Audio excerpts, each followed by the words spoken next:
Galileo Capital, doelgerigte welvaartbestuur.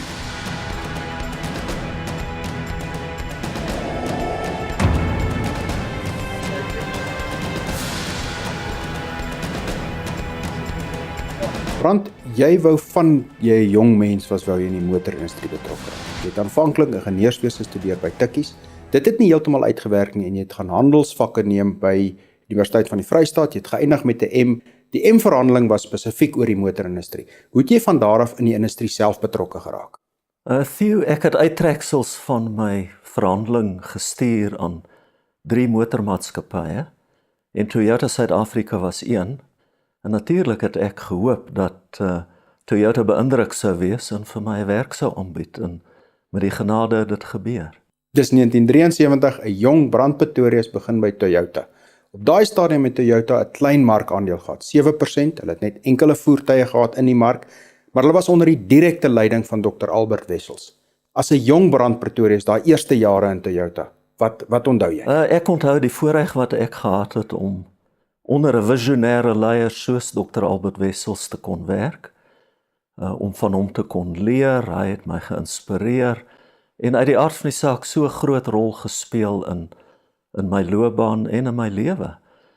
Ek onthou die opwinding van die bou van die Toyota handelsmerk, die ontwikkeling en die implementering van 'n geïntegreerde bemarkingsplan, die opgewondenheid toe Toyota begin vordering maak en die markandeel groei, uiteindelik het Toyota markleier geword, en toe het ons begin praat oor volhoubaarheid en amper die klem verskuif na klanttevredenheid en al die werk wat ons daar gedoen het, en natuurlik die inspirasie wat ek gekry het om saam met 'n wonderlike span te kon werk. So, dit was 'n periode waar alles altyd reg geloop het. Dit was ook die lese. En dit was ook die lese en dit is iets wat ek altyd in my hart sal bære, die goeie herinneringe by Toyota Suid-Afrika.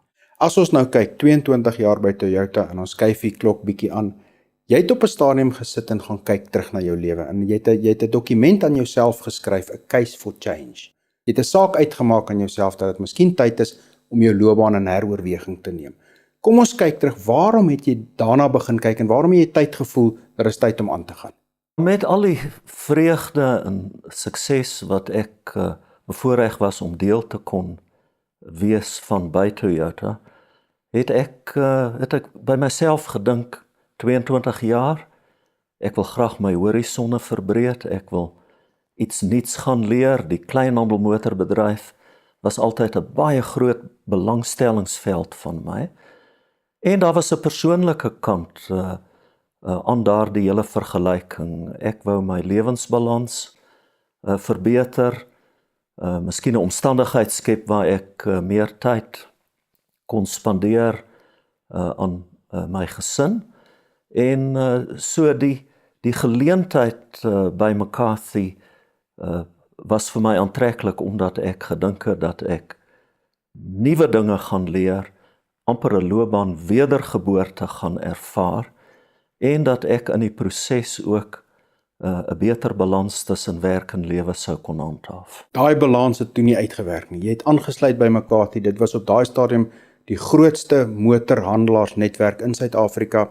Jy was 'n paar jaar by McCarthy en toe word jy aangestel as bestuurder van die McCarthy groep. Nie net die motordeel nie, die McCarthy groep. Want die probleem met die groep was tegnies bankrot en jou taak was om hierdie groep op sy bene te bring en om 'n klomp werkgeleenthede, daar was iets soos 15,000 werkgeleenthede op die spel, om dit te probeer red.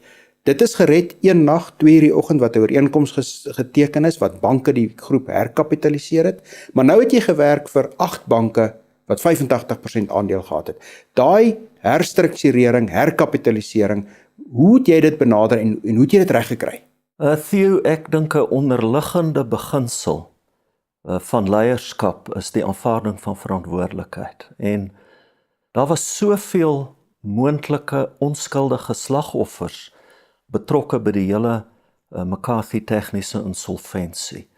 Want die werknemers was nie verantwoordelik vir McCarthy se probleme nie. Dit het ontstaan aan die nie motorkant van die besigheid en die hoof oorsaak vir die tegniese insolventie was massiewe afskrywings van slegte skuld. Nie in die motordeel nie, dit was onder andere groot krediet in die res van die besigheid. Ja, want McCarthy was 'n gediversifiseerde groep met uitgebreide belange in meubelhandel en klerasie, en dit is waar die probleem ontstaan het. So, ek het gevoel dat ek die verantwoordelikheid het om na die aandeelhouersbelange om te sien, maar primêr het ek omgegee vir die mense wat onskuldige slagoffers sou wees. So, ons het letterlik nag en dag gewerk om 'n omdraaistrategie te ontwikkel.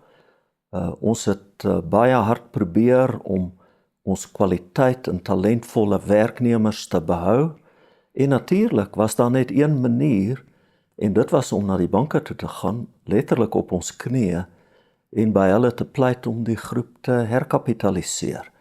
En ek het dit met oortuiging gedoen vir my mense, en omdat ek geglo het dat daar 'n baie hoë waarskynlikheid was dat ons die groep kon red. Die motorbesigheid was 'n kwaliteitbesigheid, en dit is die saak wat ek voorgelê het aan die banke, en dat ek is baie dankbaar dat die banke bereid was om McCarthy te herkapitaliseer, en ons het in die proses, soos wat jy gesê het, baie duisende werksgeleenthede gespaar.